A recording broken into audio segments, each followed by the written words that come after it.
Henry.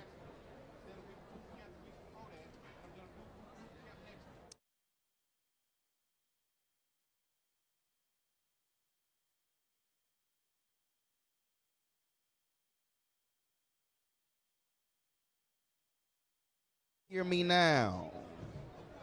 Can you hear me now? Okay, it looks like the volume problem was fixed. I have no idea what Henry is doing, and neither does Anthony. All right, so, okay, folks, so double check. Now y'all can hear on the stream. There we go. Now we shall start over, Henry. Oh, that was some of my best stuff. Yeah, I know. So again, folks, we're here at Operation Hope Global Forums. Earlier today, of course, Tom Brokaw, Ambassador Andrew Young, you heard from them. We live streamed that as well. If you missed the conversation, just go to my Facebook page, YouTube channel, or Periscope channel. All of those videos, they have been archived and they're on the page right now. And so now we have a break. Well, actually, there are breakout sessions happening right now in other different rooms, not in the main room. So they'll be reconvened there at 4 o'clock to have a conversation about home ownership, which is one that we definitely need to talk about. But right now I want to talk to someone who understands money, Tashara Jones. She is the treasurer for the city of St. Louis. And so glad to have you here. You sit on Operation Hope's Midwest board and worked for them the last 3 years. What is amazing to me when I travel around this country, and you talk to people, and folks will talk about police brutality. They'll talk about you'll talk about economic development. We have these large conversations, but when you begin to talk about folks and their money, folks get all skittish and scared. And the reality is, our folks are going through life paying exorbitant fees. Yes. Folks going to payday lenders, not getting a bank account. Right. Not realizing that you can actually do online banks where you can utilize different forms of cards or whatever.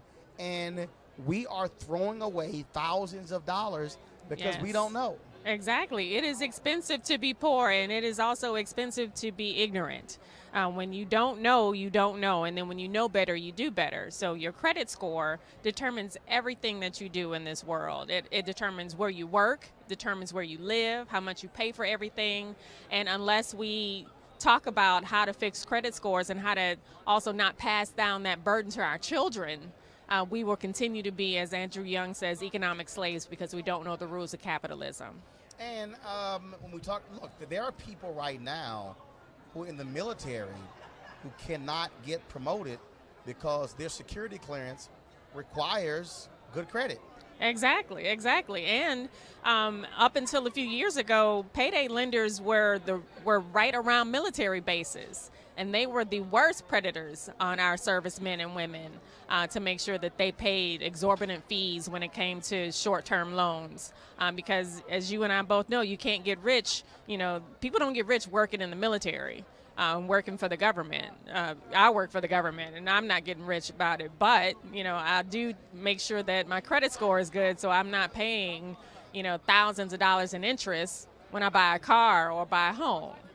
So how are you trying to educate folks, trying to get them to understand these things in St. Louis? Great. So we have the Office of Financial Empowerment in City Hall in St. Louis, and we also have a Hope Inside there. It's one of the first of its kind in the country where Operation Hope sits in a city seat. And we go all around the community. We go to churches, rec centers, senior centers, and make sure that we are delivering the message of financial empowerment and how to fix your credit. Because you hear these commercials on the radio all the time. Give us $99 and we'll fix your credit. Well, we do that for free. And so we go around in the community and let people know that. We also have one-on-one sessions in City Hall because those conversations are very sensitive. People don't like to talk about money, especially our people. Right. We hate to talk about money, sex, and mental health, right? So we try to make those conversations in an environment that's comfortable for them, and then help them fix their credit, help them develop a budget, help them develop a plan to get out of poverty. And one of the things that when you talk about, we learn finances from our parents. Yes. And what also happens is that growing up, typically our parents are not sharing information with us, and so we're not fully understanding what's going on. Exactly. When I was raising my 6 nieces, I made it clear to them, no. you're going to know how much that computer costs. Exactly. Because I need you to understand that that's the most expensive thing in your life you have touched thus far. And so you can't play around with it and you sitting down and keys break. I'm not replacing it. Exactly. Somebody's like, no, I'm going to explain to you what this costs. I have a 10-year-old son, and he has an iPhone because I upgraded. But his iPhone, I told him if he breaks it, he's getting a flip phone, period. And there he is. You are. Yes, you are. You break your phone, you're going to get a flip phone. That means take care of that phone. Take care of it. That's what it means. It does. In fact, one of my nieces cracked her screen, and my wife said, "Oh well, cracked screen. You got to live with it." Yeah, that's exactly what happened. Exactly, or else you're gonna earn the money yourself to get it fixed. So I try to teach him those lessons. My mother would take me to the bank with her every 2 weeks to put her paycheck in the bank, and taught me those lessons of keeping your money in a financial institution very early. And so 50% of us learn those lessons, good or bad, from our families. Now we have a Consumer Financial Protection Bureau. Now under Trump, it's horrible. They are cutting. Right. I mean, they're basically giving breaks to all kind of payday lenders. Yes. And so obviously you're not getting the kind of support one needs from D.C. What are you doing? What authority do you have, or the city has, to deal with payday lenders in St. Louis who are just financially raping people? So in St. Louis, we passed Proposition S a couple years ago, and that charges each payday lender a $5,000 business license fee to exist in the city. But also, it makes every payday lender give out an Alternatives to Payday Lending guide, which is generated by my office, to give people options and say, hey, I know you're trying to take out this payday loan, but here are some options. And we give brick and mortar options, we give online options, but we also look at the root cause. Why are you coming to the payday lender today? Is it because you need rent assistance or utility assistance? So we give the information for those places as well. We try to look at the root causes as well as give them options. All right, then. Well, cool. Yeah. Well, look, I mean, all that stuff matters. And again, what I really hope is that more of our folks are not stuck. Boy, now you know your mama doing the interview. Stop. I'm gonna cut you. I really hope more of our people really begin to embrace that, because too many of us are really, really operating in a space where just money is just going out the door unnecessarily. It is. And unfortunately, we didn't get the memo, like John O'Brien says, that, the three things that change your life the most are love, God, and 100% increase in your credit score, right? So we have to get the memo. And oftentimes, government has been a part of the problem. But I'm here to say that government can be a part of the solution. All right, then. Tashara Jones, we appreciate it. Thanks a lot. Thank you. All right. Thank you very much. All right, folks, we'll have more. So I'm going to stand up. You just slide right behind me. All right. And so, again, folks, we're here at Operation Hope, their Hope Global Forums. Lots of different conversations that are taking place all around here. And so trying to educate different people. And so you got more than 1,000 folks who are here. And I see somebody over here, Steve Bartlett, of course, he's the former mayor of Dallas. I'm going to grab him in a second. In fact, Anthony, if you could do me a favor, hold that camera. So get Steve Bartlett, who's right there, who's facing me, yet a shorter guy. See if he can come over here. Like I say, he is the former mayor of Dallas. And then also you got business owners who are here. And you've got folks with banks and all sort of other institutions who are here as well. And so, of course, so we're talking to different people.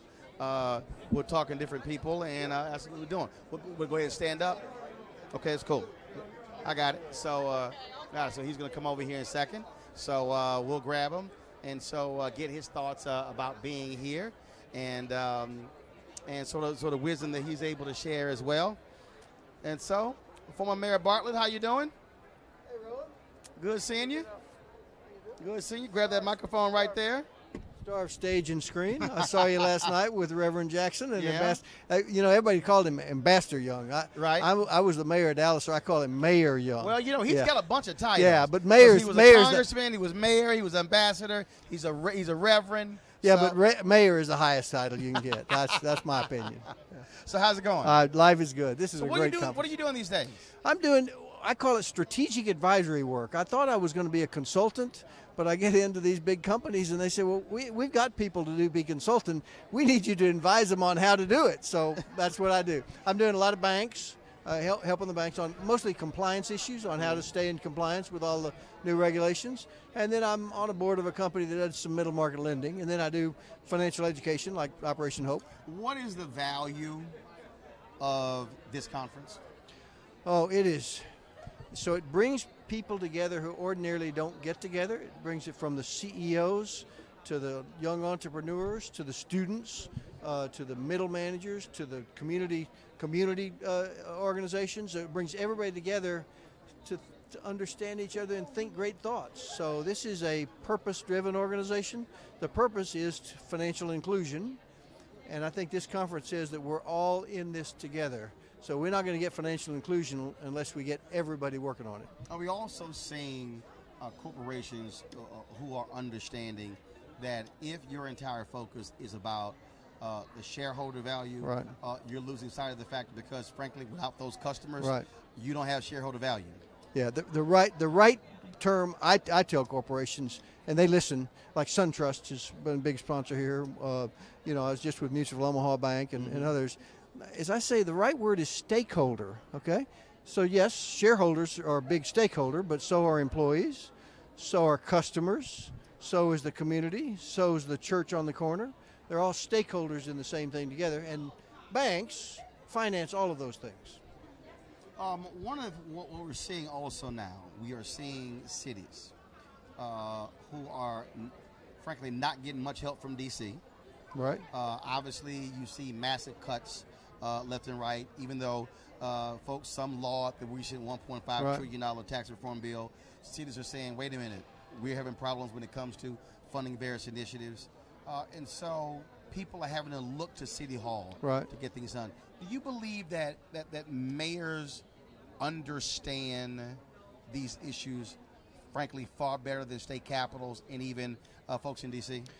Oh, I think by and large mayors understand it a lot better. And I would say I don't think the answers or the money comes from Washington, and frankly never did. If you're a mayor and you get some money from Washington and you spend it wisely, fine. But that's about all it is. But if you can build something yourself with economic development, with some right infrastructure, with some with a new set of residential neighborhood or economic development, all that stuff is gold. And getting a federal grant involved is just kind of second and third place. One of the things that we're seeing now that's really troubling to a lot of people is that so many cities are providing incentives to builders when it comes to what they call mixed-use development. Right. So they're coming in, they're talking about, we're going to build affordable housing, we're going to have, or upscale housing, we're going to have residential, we're going to have shops, we're going to have grocery stores, things along those lines. And the problem is so many people are getting pushed out. There are a lot of cities that are losing population because folks who live there can no longer afford to live there. What would you tell mayors and city council members to understand that it's one thing great to cut those ribbons and say, hey, we got these brand new communities, if you will, that are being built in cities, but there are people who can't afford those expensive condos, and they still got to have a place to live. So what you want to do is first of all, I believe in the economic development and doing it right. So you build some new bring some new energy into the inner city, into the older areas. So I believe in that, but you want to do it right. So you want to do it so you treat the people who are already living there fair, and you create some especially residential, but also some business opportunities for people who live there. So the people who live there live in better conditions than before. I don't believe I've seen the argument on all sides, but I don't believe in what's called the trickle-down theory of slumification. So if gentrification increases the income of an area, slumification decreases it, and I don't believe in slumification either. The right thing to do is to build infrastructure and then to design it so that everybody benefits. So you put in some extra affordable housing. So you can build in middle income housing and affordable housing in the same location so everybody benefits. I don't think anybody benefits if you just draw a line around a neighborhood and say, okay, this is going to be the slum, but you can afford to live here. It's just no good living. So I think you got to do both. You got to do both. Cool. Steve Riley. Good always good seeing you. Thank you. Good to see you. Thanks a bunch. My friends on Facebook. All right, there you go. All right, folks. Again, great conversation there. And so, again, right now what's happening is we're on a break with a session right now. And so you got some folks who are in various breakout sessions. And, of course, you still see folks who are milling all around. Then you also have a number of booths here. And so we're going to grab, actually, soon some couple of young folks, because we've got young entrepreneurs here, and they have an actual pitch session where they have to pitch their businesses. Last night, we were talking to one young brother with a T-shirt company. Of course, he was pitching his business last night, and so that was a quite an interesting conversation we were having with him. And so, like I say, you got folks who deal with financial literacy, you got folks who are dealing with business, who are doing just all kinds of different things here.